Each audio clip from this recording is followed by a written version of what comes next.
kind of want to jump right into it. You offer something different in your events. You have the Slow Down School, a conference for high-achieving entrepreneurs.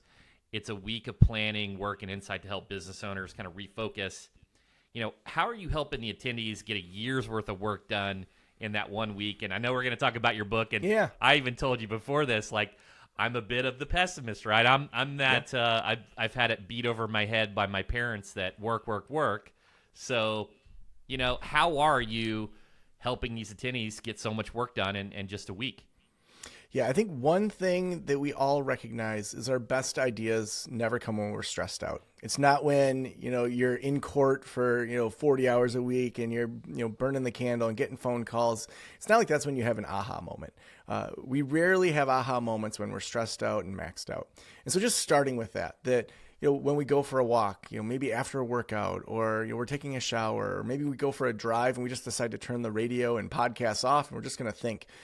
For me, it's the first 10 seconds of any meditation. My brain is like, oh, it's time to be quiet. Not going to happen. And I get all these ideas.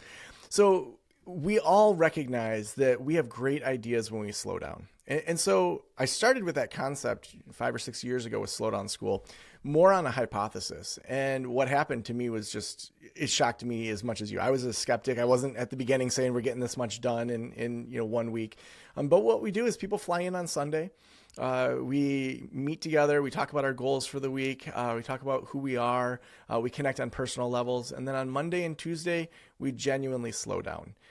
We go for a hike at some of the most beautiful spots in America, the Sleeping Bear Sand Dunes National Lakeshore, overlooks Lake Michigan, which most people, when they think of a lake, they think you can see the other side, but it looks like an ocean, which shocks most people that haven't seen the Great Lakes.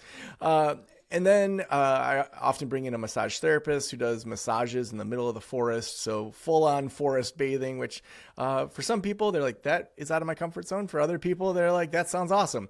You do whatever you want. If you want to just sit on the beach and drink a beer, that's cool too.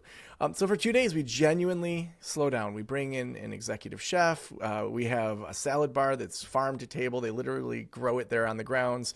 And so we have amazing food. We have amazing people for those first couple of days. And we're not allowed to talk about business. And what happens is day one, people are like, oh my gosh, I flew all the way to Michigan to come to this conference. I spent all this money and time and I'm away from my practice, and they're getting all amped up.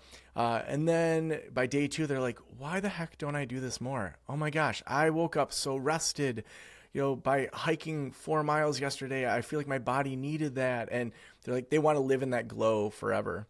And then Wednesday and Thursday and Friday morning, we run full tilt towards their business. And so what naturally happens when we slow down is those best ideas come to the top. The things that maybe on Sunday night we say, here's my goal.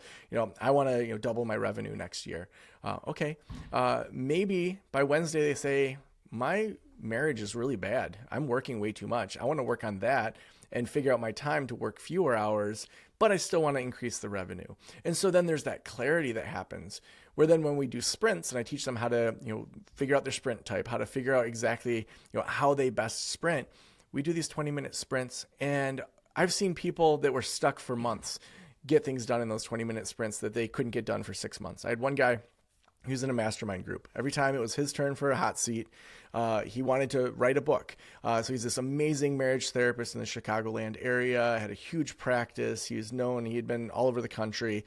He hadn't written a book. And there was something about outlining a book that every time he'd have his hot seat, we'd talk through like what to do to take those first steps, and he wouldn't do it. And so when we took those 20 minutes, he spent his first 20. He said, Joe, can I talk to you for 20 minutes to plan out my future sprints? So we talked through what to do. And in one sprint after that, he got 9 chapters fully outlined in 20 minutes. This thing that had been hanging over his head for 6 months. And he realized if I have a book that outlines my method, that's going to be a game changer for me. That's going to be a multiplier. It's going to go beyond this, like I show up, I get paid type of thing. And so over and over, we now see that people have launched businesses. There's a therapist that launched an SEO company there, literally by just asking people around saying, I like SEO. Would any of you want to be customers? And she got 10 customers from that group with just literally an idea. And so we see it happen over and over. When we slow down, it's actually easier to go kill it and do the right things. That's incredible. I've been to a lot of these retreats, and it's most of the time the opposite. Most of the time it's come in, you're getting right, you're doing the workshops, and boom, you do like kind of the activity at the end. And it's kind of interesting to hear and like that, that meditative, like you're not thinking about work and it opens your mind up to creativity. When you're talking about sprints, are you talking about like agile scrum? Are you talking more like, hey, like maybe work blocks, workflows, like I think it's Pompadour, that method? Like how do you define a sprint? Yeah, so we keep it really simple. We always say is for 20 minutes, we're going to work on something. So like literally, like there's all these different ways that people conceptualize it. For me, I'm like whatever works for them. But within Slowdown School, it's what's one big thing that you've decided you want to do. So for example, Michael, who he did the book, this book had been hanging over his head over and over for 2 days. It's like, I got to work on the book. So okay, let's break that down into 20-minute segments of things you think you can probably achieve in that period of time. So we do a quick standing meeting with everyone, go around, all right, what are you going to achieve during this 20 minutes? Anywhere you got stuck. So we spend 2 to 3 minutes just quickly, like anyone stuck, what do you need help with? And then they go for 20 minutes, raise your hand if you're stuck. I float around with all the participants, and then we come back together after those 20 minutes, usually stopping midstream so that we're still in that flow state, and then just go back into it. For me, I think there's lots of great techniques out there that we can borrow from, but really, like, what are you going to get done in 20 minutes? If you're stuck, let me know.